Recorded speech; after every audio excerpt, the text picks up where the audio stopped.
Alô você, este é o 10º módulo do curso Exercitando o Português. Esse curso que nós estamos fazendo por tema chega agora ao assunto dos termos da oração. Claro que ao longo de todas as aulas nós já abordamos muitos deles. Quer dizer, nós já falamos de sujeito ao tratar de concordância, nós já falamos de objeto direto e objeto indireto quando falamos de regência, nós já falamos de aposto e vocativo quando falamos de pontuação, nós já falamos de agente da passiva quando tratamos as vozes verbais, enfim. Este momento agora é o momento de organizar, porque as bancas, independentemente de quais sejam, têm cobrado cada vez menos uma questão de você identificar a função sintática. Mas quando eu falo cada vez menos, eu estou levando em conta os concursos maiores.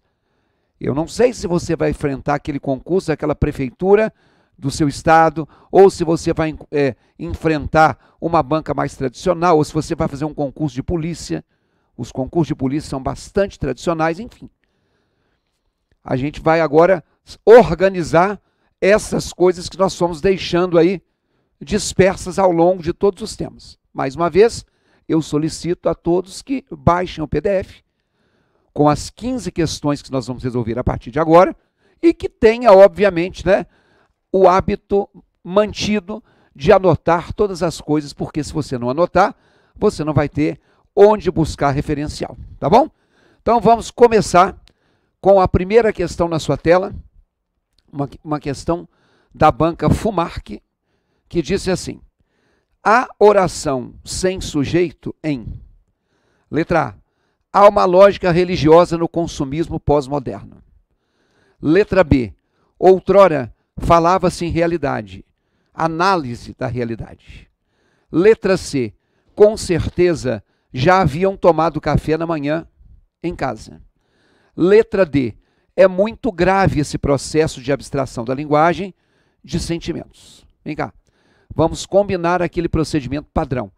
Todo bloco, quando eu começar a ler uma questão, eu vou pedir que você expanda a sua tela, congele, resolva, porque você sabe muitas coisas. Sei também que você tem dúvida em algumas outras. Mas aquilo que você sabe, você tem que puxar pela memória e ver de fato. Preciso dar uma caprichada aqui, ou do jeito que eu já estou resolvendo, já está mecanizado. Não me deixe dar a resposta antes de você tentar, tá bom? Então vai lá, coloque a questão na tela e pense no que você marcaria. Muito bem, gente, vamos então começar a organizar os nossos termos da oração. Já dissemos ao longo do curso que oração é um enunciado que tem verbo. E em cima desse verbo se estrutura a organização sintática das orações e, portanto, dos períodos, né? E aí, aquilo que a gente estudou na concordância, na regência, tem rótulos. Eles se encaixam em determinados parâmetros. O primeiro que nós vamos abordar aqui de novo é o sujeito, né? Quando eu falei com vocês de concordância, eu até escrevi isso aqui, ó, que o sujeito é o termo responsável pela flexão do verbo. Então, repetindo o que nós já comentamos. Se o verbo de uma frase está no singular, é porque o sujeito dela está no singular. Se o verbo está no plural, é porque o sujeito é plural. Então, o sujeito normalmente tem como palavra principal, ou tem como núcleo, um substantivo. Esse é um dos conceitos que as pessoas trocam, porque sujeito começa com su, substantivo também começa, e às vezes eu quero que a pessoa fale isso aqui, e falo, gente, que palavra é essa? E o cara fala assim, é um sujeito. Ou às vezes eu quero que ele dê a resposta como sujeito, falo, isso aqui é o que da frase? É um substantivo. Só lembrando, substantivo, adjetivo, advérbio, são classes gramaticais. E sujeito é a função sintática que essa classe exerce. Então, por exemplo, o meu nome é Ricardo. Em relação à minha filha, eu sou pai. Em relação aos meus pais, eu sou filho. Em relação ao meu patrão, eu sou funcionário. Em relação àquela velha chata que mora do lado da minha casa, eu sou vizinho. Então, o Ricardo é pai, o Ricardo é filho, o Ricardo é funcionário, o Ricardo é vizinho. São as funções que o Ricardo tem. Então, um substantivo pode ser um complemento nominal. Um substantivo pode ser um objeto direto. Um substantivo pode ser um objeto indireto, mas o sujeito tem que ter como palavra principal, como núcleo, um substantivo. Por que eu coloquei normalmente? Porque se não for substantivo, é um pronome, que por sua vez retoma o substantivo. Tá. Nós temos sujeitos, né, que são explícitos, ou seja, que aparecem, e temos sujeitos que são implícitos, que não aparecem. O que está explícito a gente vê. O que não está explícito a gente não vê, obviamente. O sujeito explícito é o que a gramática chama de sujeito simples e o que a gramática chama de sujeito composto. Tá? Sujeito simples, sujeito composto, a gente percebe quais são as palavras que são o núcleo, ou o que é o núcleo. O sujeito implícito é o tal do sujeito oculto, que em alguns livros chamam de sujeito subentendido, ou sujeito desinencial. Se ele está oculto, é porque ele está implícito, ok? E o sujeito indeterminado. Então, quando eu falo de sujeito simples, sujeito composto, sujeito oculto, sujeito indeterminado, eu estou falando de sujeitos que aparecem e não aparecem. Mas olha lá na tela. A questão não quer nem o simples, nem o composto, nem o oculto e nem o indeterminado. A questão quer a oração sem sujeito. Então, nós já começamos aí a fazer uma reflexão sobre a lógica da própria nomenclatura gramatical. Se você pegar uma gramática, eles falam assim: os termos de oração se dividem em 3 partes: termos integrantes, termos acessórios e termos essenciais. Bom, eu sei que o que é essencial é indispensável. A água é indispensável e, portanto, ela é essencial à vida. Se não houver água, não há vida. Agora, se o sujeito, assim como o predicado, é um dos termos essenciais da oração, cá para nós, não podia ter oração sem sujeito. Por isso que a gente não aprende a gramática. Se o sujeito, a gramática diz que é um termo essencial. E se existe oração que não tem sujeito, mas enfim, pegue aí a tela. Você errou a questão se você marcou a letra D. É muito grave esse processo de abstração de linguagem. O verbo aí é o verbo ser, é. E ele está no singular porque esse processo de abstração da linguagem é o sujeito do verbo ser. Esse processo é muito grave. É porque quando a frase começa com verbo, a gente fica achando que o sujeito não está ali. Ele pode estar depois. Então, quando a gente fala, né, da classificação do chamado sujeito simples, o sujeito simples não é simples porque está no singular. O sujeito é simples porque é aquele que tem um único núcleo. É aquele que tem uma única palavra, geralmente substantiva, para funcionar como a palavra principal. Então, surgiu outro problema no motor. Cuidado para você não ver uma frase começando com verbo. Já falei isso nas aulas de regência. E você não fazer aquela pergunta: surgiu o quê? Outro problema. Porque, na verdade, outro problema é o sujeito que está numa posição invertida. Outro problema surgiu no motor. Se eu passasse esse sujeito para o plural, vários problemas, isso aqui seria o quê? Surgiram. Então, esse verbo é singular, porque o sujeito é singular. Tá bom.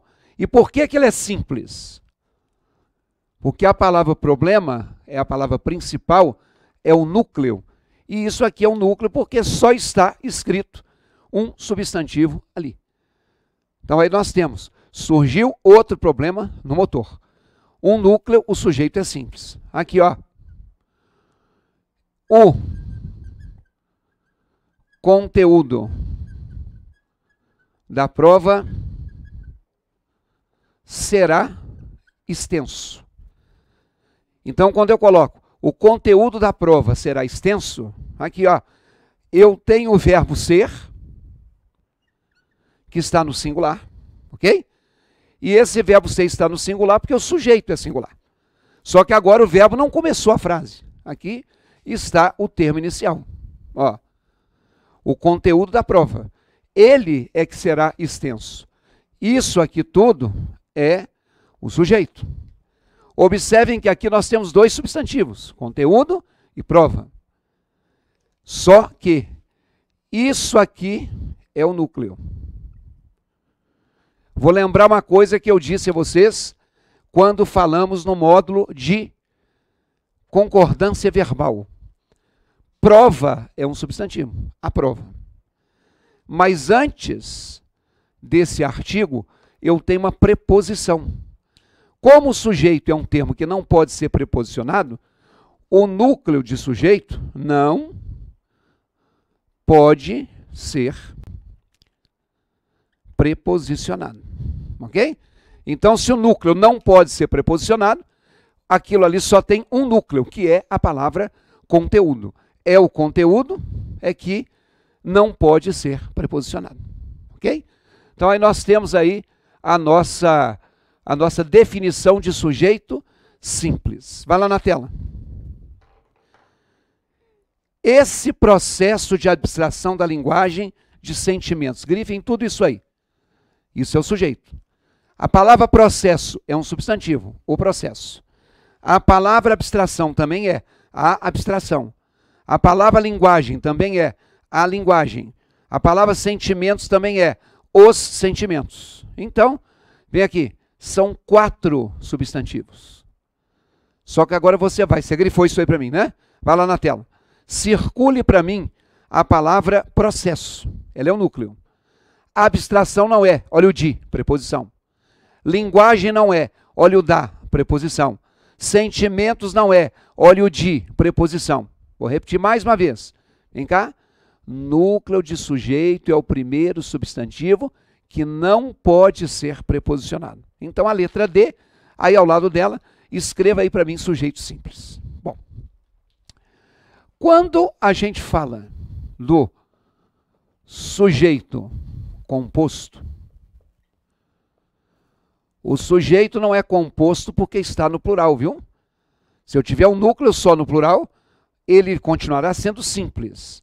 O sujeito composto é aquele que tem 2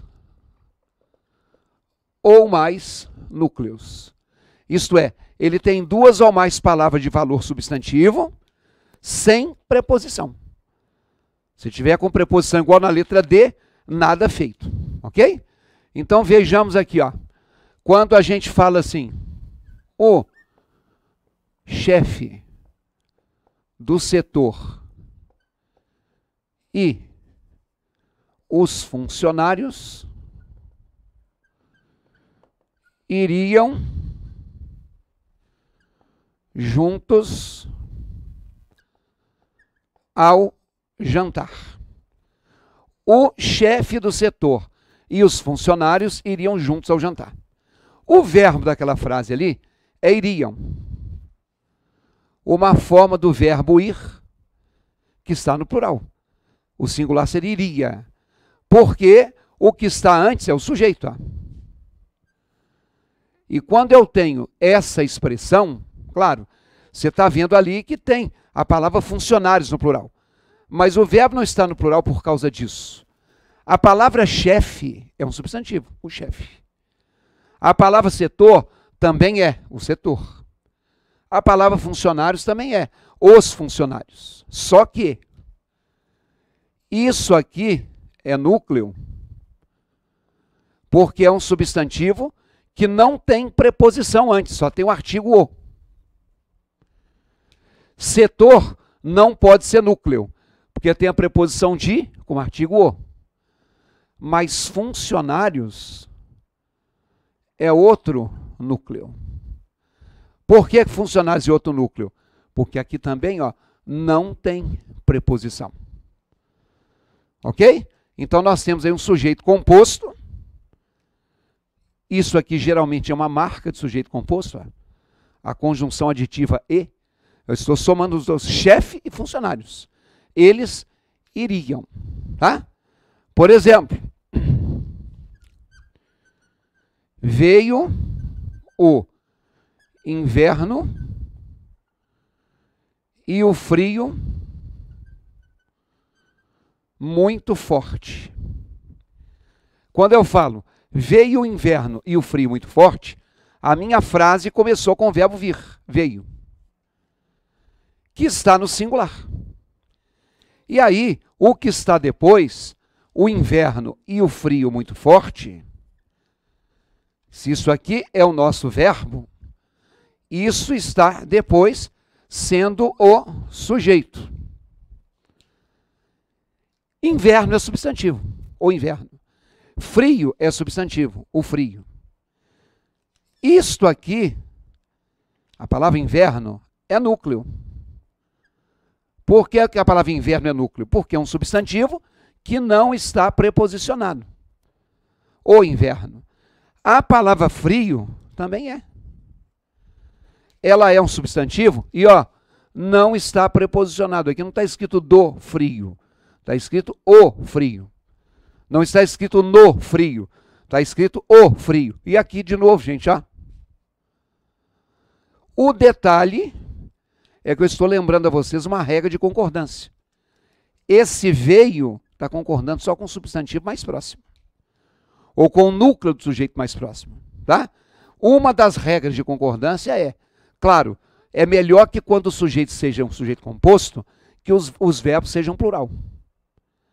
Mas às vezes o verbo é plural, como está aqui, né?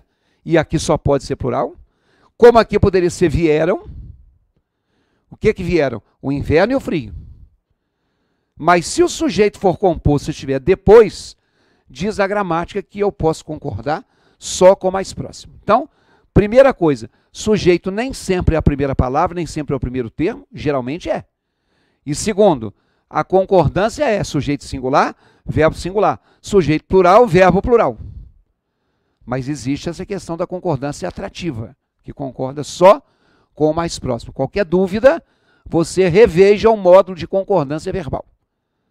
Lá no módulo de concordância verbal, nós vamos falar a respeito disso. Tá bom? Já falamos, né? Para quem está seguindo o curso na ordem lógica. Então, vamos lá na tela. A letra C, que também não é a resposta, com certeza já haviam tomado café da manhã em casa. Sublinhe o haviam tomado. É uma expressão verbal, ok? Antes dessa expressão verbal, nós temos a expressão com certeza. Vem cá. Com certeza não pode ser núcleo, porque tem a preposição com. Então, isso não é sujeito. Na tela. Quando você tem, mais para frente, café da manhã em casa, vem cá, o café não pode ser o sujeito de tomar vão, porque café está no singular. Então, o sujeito dessa frase está implícito. Quando eu falo com certeza já haviam tomado café, significa dizer assim, eles haviam tomado café. Então, como está eles haviam, o eles não está escrito, ele está implícito. E eu disse a vocês que sujeito implícito pode, por exemplo, ser o que a gente chama de sujeito oculto. E pode ser o que a gente chama de sujeito indeterminado. Como é que eu vou saber quando é um, quando é outro? Te falo já já no início do próximo bloco. Até mais.